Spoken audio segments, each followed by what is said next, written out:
chase 'em. They always trip when you trip when you trip when you trip. You always trip when you chase 'em. They always trip when you trip when you chase 'em. Go.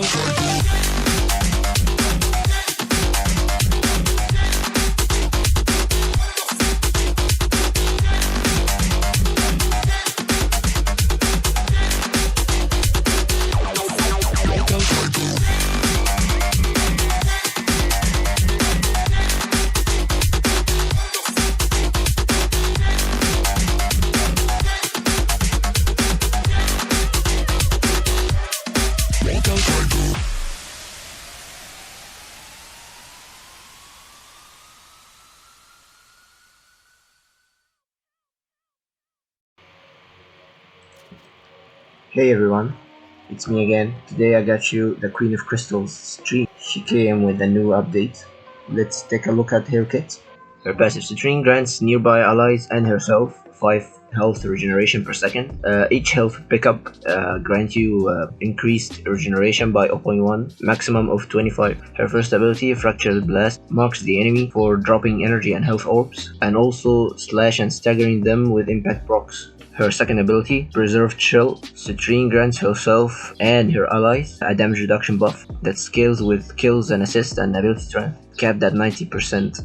Her third ability, Prismatic Gem, she summons a gem that shoots prismatic beams. The beams inflicts enemies with heat, cold, toxin, and electricity status effects. This ability targets the enemies that you hit them physically. Her fourth ability, Crystallize, Citrine summons crystal fractals that stun the enemies and gives you crit buff. Since you have a decent understand of her kit, let's take a look at some builds. For the first build, I'm going with Thorough Strike for defense reduction. I'm utilizing 200% ability strength for 100% armor reduction. I'm also using Brief Respite to refresh my shields for better shield gating. I'm using Arcane Velocity and Precision to buff my damage and fire rate for my secondary, since it's going to be my main DPS weapon.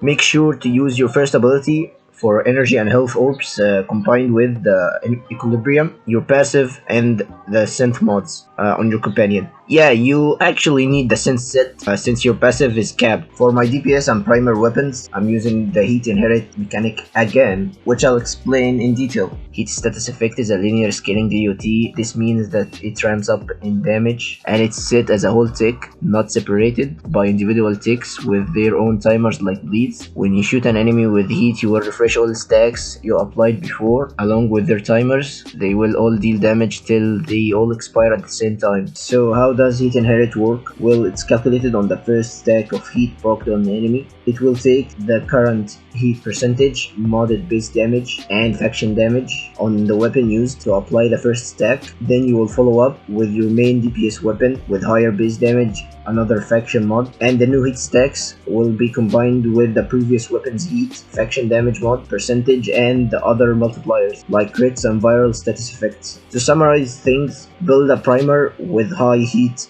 and faction mod, pew pew, then use your main DPS weapon modded with heat damage, faction mod, pew pew, enemies go poof.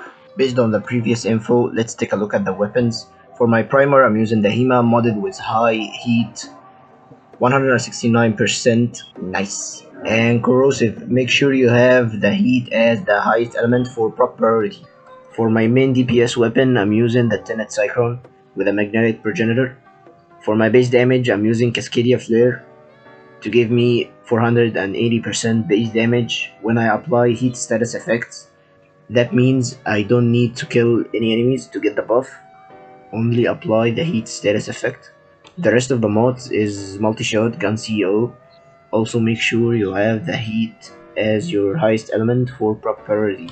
For my second build, I'm using Ensnare for grouping, and I have almost the same mods. The only difference is that I'm relying on Archon shards for energy maximum and Arcane Energize. This build is flexible with weapons. You can go with whatever you want, like the Natarok, Arcaplasmor, Phantasma, etc, etc. Just go with the semi-AoE weapons. For my acolyte slaying weapon, I'm using the Serata. You can also kill mobs with it if needed. Replace the Riven with Corrupted Charge. For my focus school, I'm using Vazarin for protected sling only. Otherwise, you can use Madurai for casting speed, cause this frame needs it so badly. For archon shards, I'm using 3 blue shards for energy maximum, 1 red shard for ability strength, and yellow shard for casting speed, because again, she needs it so badly. And these some builds for the second loadout.